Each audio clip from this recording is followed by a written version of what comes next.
Hello, my name is Patrick Danon, and this week my group took on the topic of the Abolition Movement and narrative of the life of Frederick Douglass, a very well-known American slave turned free man. I took the first 3 slides, and I'm just pretty much talking about the gist of the Abolition Movement, what it was about, who supported it, as well as some of the struggles that came from it. To start out, just pretty much what it's about. It was a movement really just to end slavery as well as the Atlantic slave trade. It peaked during the 1830s, 40s, as well as the 50s, right before the Civil War. And obviously the Atlantic slave trade was abolished in 1807. There were still many slaves that came over from Europe due to illegal transportation. So one of the main supporters of the abolition movement were Quakers, a religious group who believed that everybody was made equal under God ever since the beginning, pretty much since 1776 when America was a country. And pretty much ever since then, they really argued against, publicly would really address their opposement to slavery.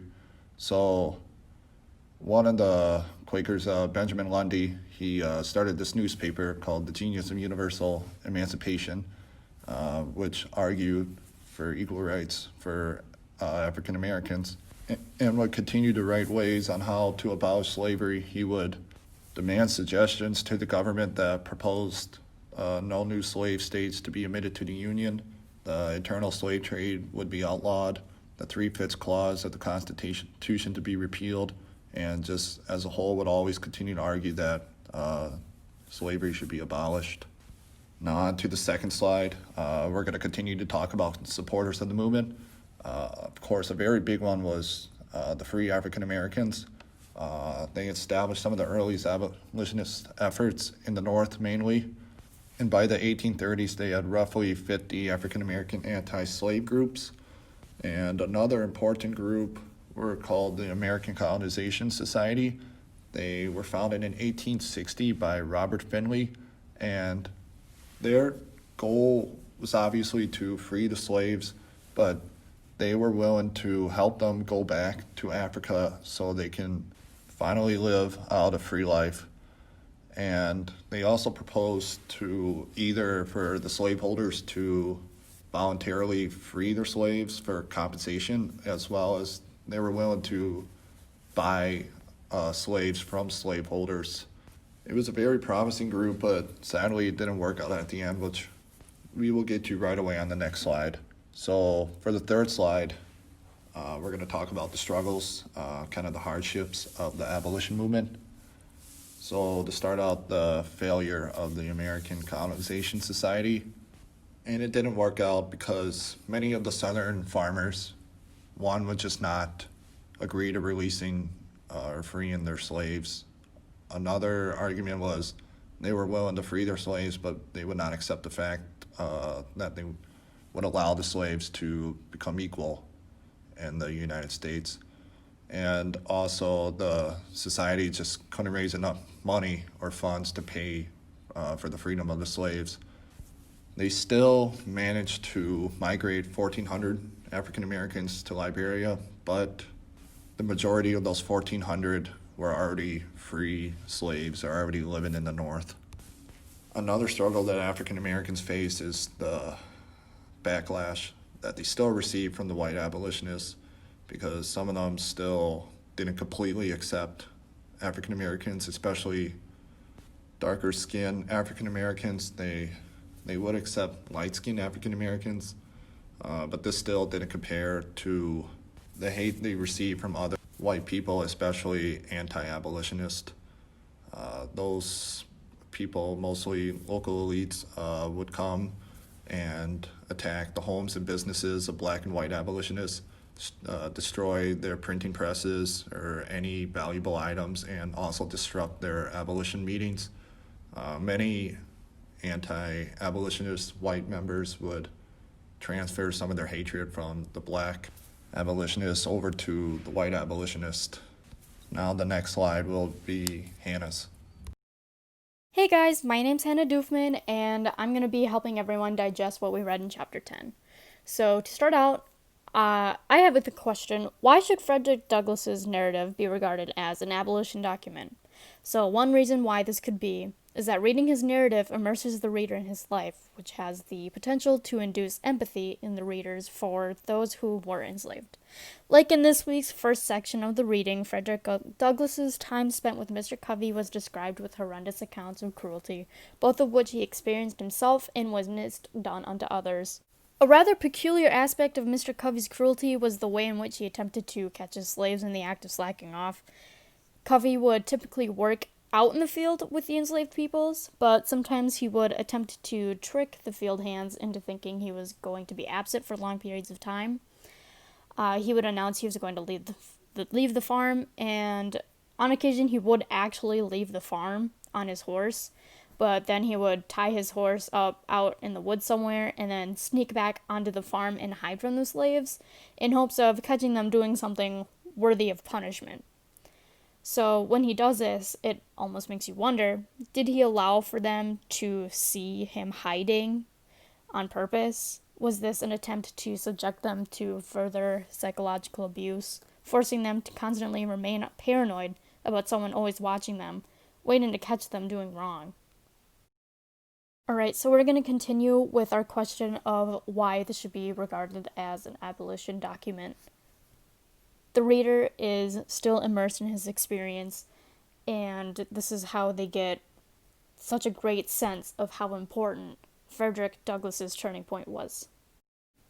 So this kind of treatment made him feel as if he were defeated and that he was broken. That is until he was pushed to his real breaking point during his altercation between himself and Mr. Covey.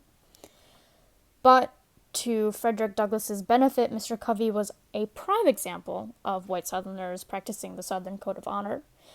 Even though Mr.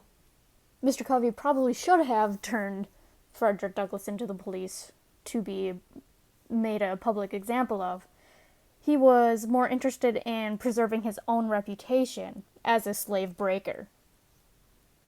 By reporting a defective slave, it would have shattered this illusion of him being the most cruel slave handler, and consequently, this would have had a negative effect on his hiring of slaves because men such as Master Thomas would not send their slaves to be tamed by Mr. Covey.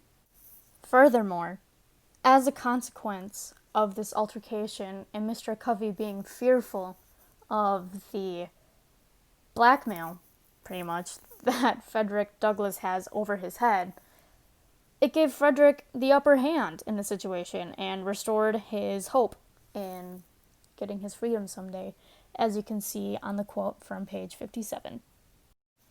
So, once again, this is an abolition document because readers got to witness this first-hand account of what it's like to experience the cruelty of slavery.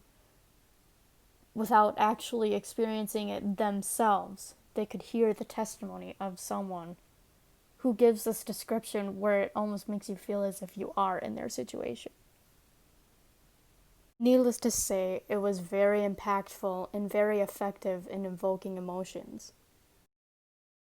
So, as chapter 10 progressed, it is made evident that Frederick had quite an influence on his fellow enslaved individuals.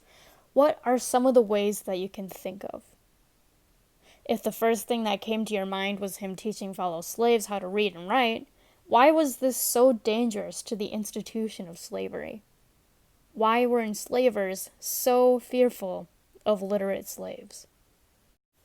So I added some pictures to this slide. The first picture on the left is propaganda against literacy in slaves, and the second picture is of Frederick Douglass just being his bad self. Alright, so the next following slides, Ethan will be taking over. Take it away, Ethan. In the narrative of Frederick Douglass, an American slave, Frederick starts off the chapter by explaining how he could not describe how he escaped and what route he took to escape. This is because he does not want to inform slaveholders how it was done, and ultimately jeopardize the escape of many other slaves.